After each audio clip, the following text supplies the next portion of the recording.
संविधान बनाने वाले डॉक्टर बाबा साहब अम्बेडकर की जयंती आज है और हमने हमेशा हमारे संविधान के जो हमारे को एक बहुत बड़ा गिफ्ट है, हर नागरिक को आर्थिक, सामाजिक और पाने का अधिकार उन्होंने दिया है। इसलिए उनका जन्मदिन बड़े धूमधाम से देश में मनाया जाता है। अभी मैं आपको ये कहूंगा कि हमने हाल ही जो AICC सेशन के अहमदाबाद प्रस्ताव में भी इसी को आगे सुनिश्चित करने की बात की कि जो बाबा साहब अम्बेडकर जी ने अपने सामाजिक न्याय में कहा था, उन विषयों को, उन मुद्दों को ही हमने अहमदाबाद के सेशन में आगे करा और खासकर 14 अप्रैल हमारे संसद में उनके मूर्ति पे पुष्पांजलि की। फिर उसके बाद में यथा प्रकार जो पहले 11 बजे डॉक्टर बाबा साहब अम्बेडकर की फोटो को सेंट्रल हॉल में पुष्पांजलि कर देते। लेकिन इस बार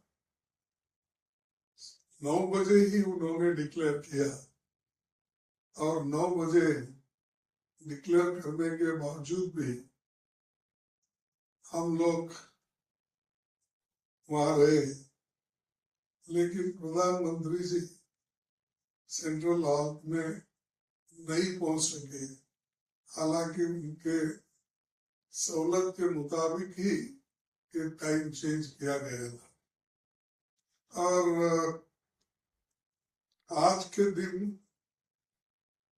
कांग्रेस पार्टी की तरफ से मैं 5 बातें कहना चाहता हूँ। पहली बात मैं ये कहना चाहूंगा कि कास्ट सेंसस जरूरी है। अभी केंद्र सरकार 2011 के जो सेंसस के आंकड़ों पर अपना योजना बना रही है और 2021 में होने वाले सेंसस का भी अभी तक पता नहीं। यानी योजनाएं जो हम बनाते हैं ये सेंसस के आंकड़े को लेकर और उनकी किन किन की प्रगति हुई है और कौन से योजना लागू करना चाहिए, इसको लेके हम आगे बढ़ते हैं। इसीलिए हम ये मांग करते हैं कि जनरल सेंसस के साथ साथ भी ये जरूरी है कि कास्ट सेंसस भी कराया जाए, क्योंकि इतने वर्षों के बाद ये नहीं मालूम हुआ कौन से कम्युनिटी के लोग और अलग अलग वर्ग के लोग कौन से क्षेत्र में आगे आए, यानी शैक्षणिक दृष्टि से, आर्थिक दृष्टि से, भूमि के दृष्टि से, और जो भूमिहीन लोग हैं, ये सारी चीजें, और हायर एजुकेशन में ये सारी चीजें हम उसमें देख सकते हैं। उन आंकड़ों को देखकर आगे उसकी योजना भी बना सकते हैं।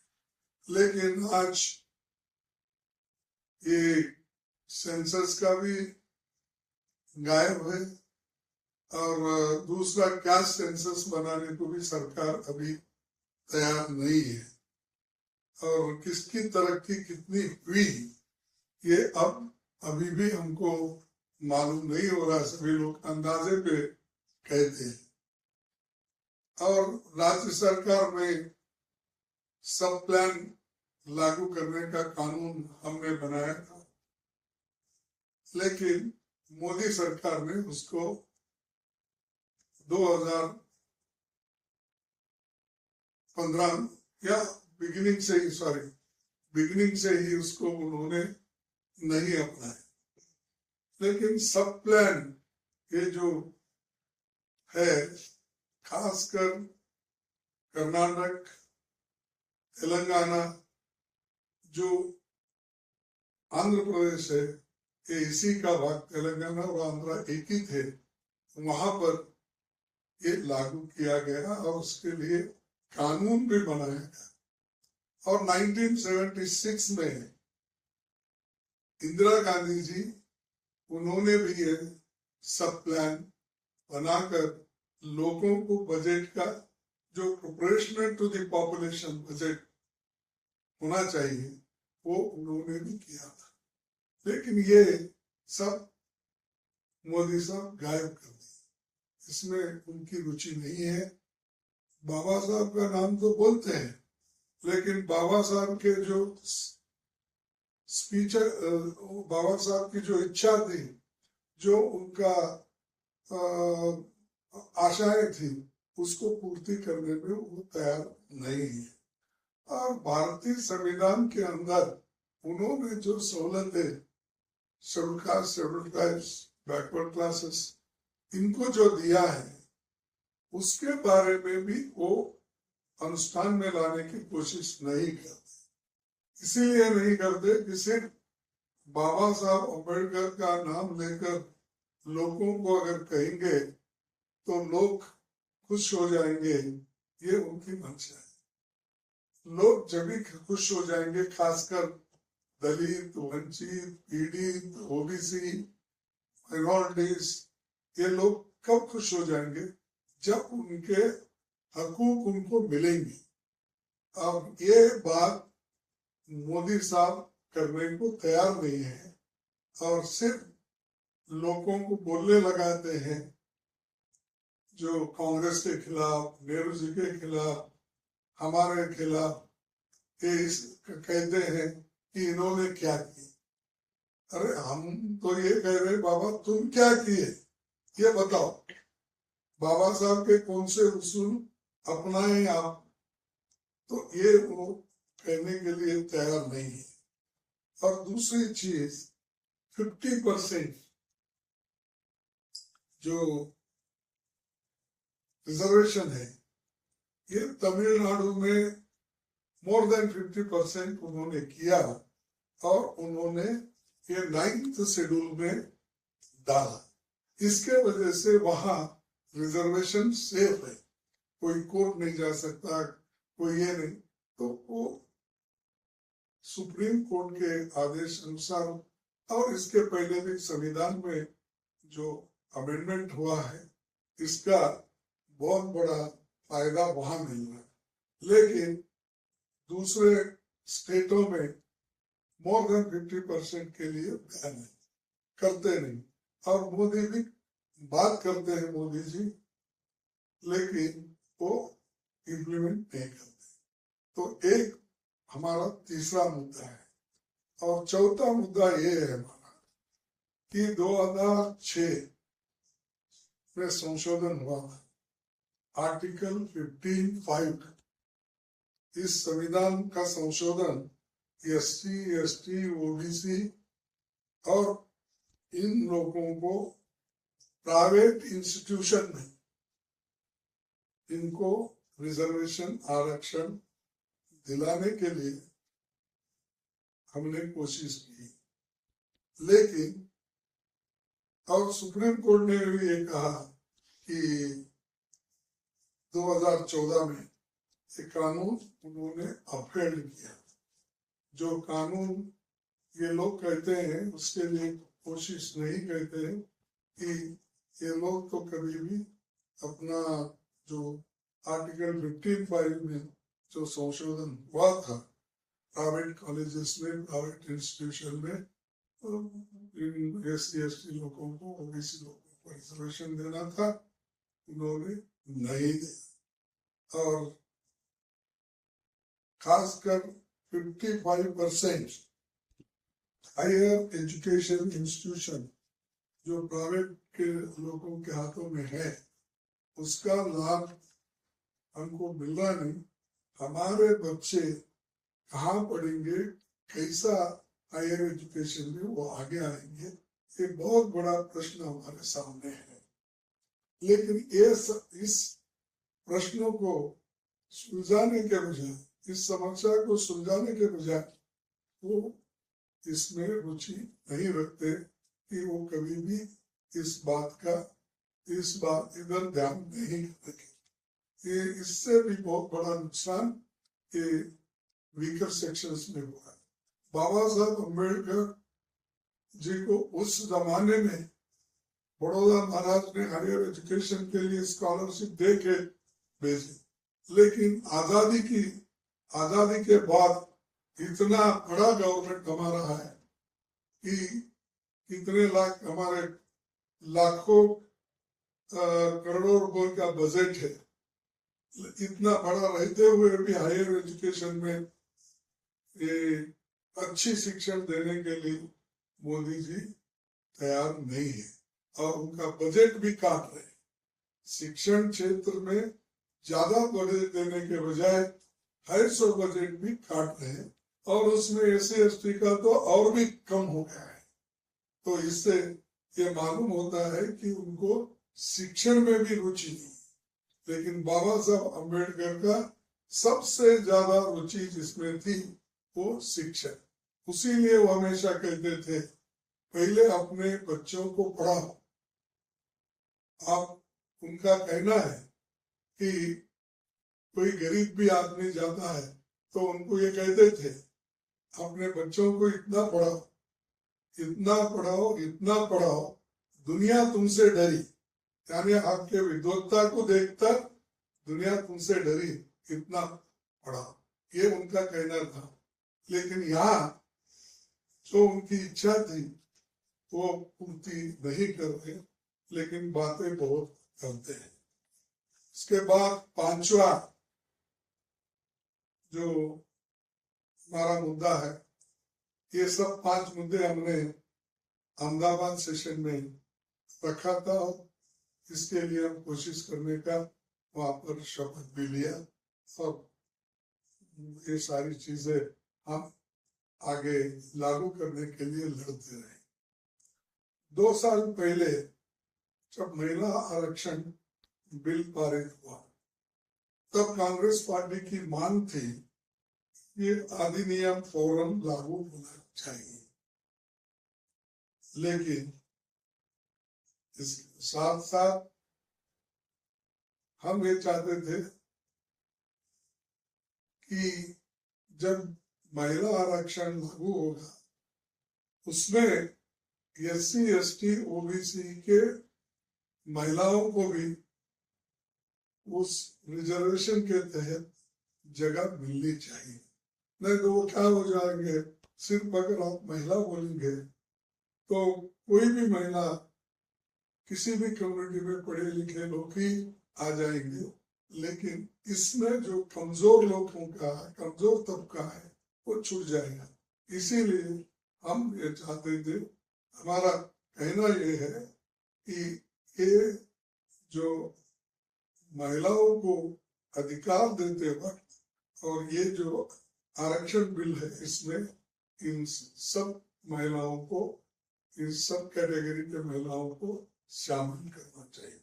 यही हमारा उद्देश्य है और इसके लिए हम पहले से लड़ रहे हैं, लेकिन अहमदाबाद में कांग्रेस पार्टी ने इसको और मजबूती दी और सब लोग एक होकर इन 5 चीजों को आगे बढ़ाने का काम तय किया है और हर स्टेट में इसके लिए हमारे लोग लड़ते रहे। बाबा साहब अम्बेडकर को इंसल्ट कर किए हैं ये लोग कहते हैं, बाबा साहब अंबेडकर को कॉन्स्टिट्यूंट असेंबली के मेंबर किसने बनाया?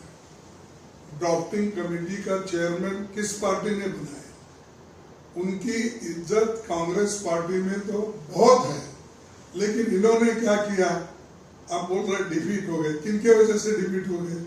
बाबा साहब खुद अपने लेटर में कहते हैं 18/1/1852 में बाबा साहब अंबेडकर ने ये कहा कि देखिए,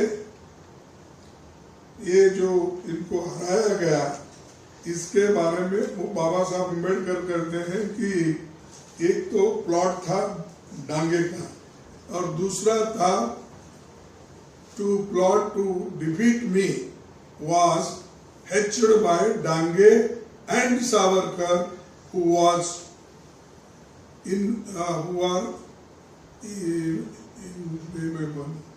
by my यानी बाबा साहब अम्बेडकर खुद कहते हैं कि मुझे हराने में डांगे और सावरकर का हाथ था, और अपने दोस्त को उन्होंने लिखा है कि इसमें ये सारी चीजें भी और एक संगोड़कर क्या कुछ नाम है उनका, तो उनको इन्होंने बाबा साहब अम्बेडकर ने कहा, तो इसमें ये तो हराने वाले लोग हैं हिंदू महासभा और कम्युनिस्ट पार्टी के डांगे, तो वो क्या चाहते थे कि दोनों मिलके जनरल सीट आए और रिजर्व सीट में बाबा साहब हारे। ये उनका मंशा था, इसीलिए हराने के लिए वो पूरी कोशिश करे। ये उनका हैंड राइटिंग है और वो हैंड राइटिंग से ही उन्होंने खत लिखकर अपने दोस्तों को क्लियर किया है। तो ये अगर है तो मोदी साहब इसको मंगा के पढ़े 18/1/1952। तो उसके बाद में इसके अलावा भी उन्होंने ये भी की कि इस इलेक्शन में मुझे सोशलिस्ट पार्टी ने तो मदद की, लेकिन उनका ज्यादा असर देहातों में नहीं था, तो ओनली जो सिटीज में उधर इधर था वो वोट मुझे मिले, लेकिन मुझे दूसरे पार्टी। तो ये कहने का मेरा मकसद ये है, मेरा कहने का ये मकसद है कि जो व्यक्ति खुद ये कहता है और ये चुनाव के लिए अंबेडकर को अपमान कर रहे हैं। अरे इनकी बाबा साहब अंबेडकर की फोटो उनके दफ्तर में कभी नहीं लगाई गई थी। उन्होंने बनाया हुआ संविधान को ये लोग जलाए रामलीला मैदान में, नेहरू जी का फोटो जलाए, महात्मा गांधी का जलाए जब संविधान बनी, और उन्होंने कहा इस संविधान में एक शब्द भी मनुस्मृति का नहीं है, मनु के राह पे चलने का नहीं है, तो उन्होंने खुद कहा और जलाए। ऐसे लोग बाबा साहब के बारे में बात करते हैं, और उनके चेले हैं जो लोग उस वक्त जलाए हैं, उनके चेले मोदी साहब और उनके दोस्त हैं। तो हमको ये मत सिखाइए लोगों को, आप बेवकूफ मत बनाइए। लोग बेवकूफ नहीं, आज होशियार है, सब पढ़े लिखे लोग हैं, और अलग अलग पार्टी जब लड़ती है उस पार्टी के अनुसार चुनाव होता है। तो चुनौती देकर आपको सबको मालूम है ना यहाँ पर क्या है। अरे संविधान में दलितों के सुरक्षा के लिए अनेक आर्टिकल्स हैं, कानून भी बनाए गए हैं, जब उसका पालन नहीं हो रहा। और यहाँ तक कि एक उदाहरण आपको मालूम है, जो राजस्थान का लीडर ऑफ अपोजिशन अगर राम मंदिर में जाता है राजस्थान के, तो उसको जाने के सीढ़ी उतरते ही उस मंदिर में गंगा जल डालकर उसको पवित्र किया जाता है। और ये मालूम है मोदी जी को हर जगह ऐसे चलती, और लोगों की अपेक्षा ये है कि मोदी जी कम से कम अपने आप को बैकवर्ड क्लास के नेता समझते हैं। तो ये जो अस्पृश्यता है अछूतपन है, इसको ये निकालेंगे, ये तो अपेक्षा लोगों की थी। लेकिन ये बैकवर्ड होने के बावजूद भी इन्होंने अनटचेबिलिटी निकालने की कोई कोशिश नहीं की। एट्रॉसिटी का जो अट्रॉसिटीज जो हो रहे हैं उसको बंद नहीं किए। रेप महिलाओं पे हो रहे हैं, खासकर दलित महिलाओं पे भी बड़े अत्याचार हो रहे हैं और दूसरे महिलाओं पे भी अत्याचार हो रहे, इधर वो देख रहे नहीं, सुन रहे नहीं। इसीलिए मैं कह रहा हूं कि वो कानून का, संविधान का रक्षा करने में विफल हो गए हैं, ये मेरा कहना है। और खासकर 14 अप्रैल हम आज संसद में उनके मूर्ति पे पुष्पांजलि की, फिर उसके बाद में यथा प्रकार जो पहले 11 बजे डॉक्टर बाबा साहब अम्बेडकर की फोटो को सेंट्रल हॉल में पुष्पांजलि कर दी। लेकिन इस बार 9 बजे ही उन्होंने डिक्लेयर किया और 9 बजे डिक्लेयर करने के बावजूद भी हम लोग वहां रहे, लेकिन प्रधानमंत्री जी सेंट्रल हॉल में नहीं पहुंच सके। हालांकि उनके सहूलत के मुताबिक ही टाइम चेंज किया गया था।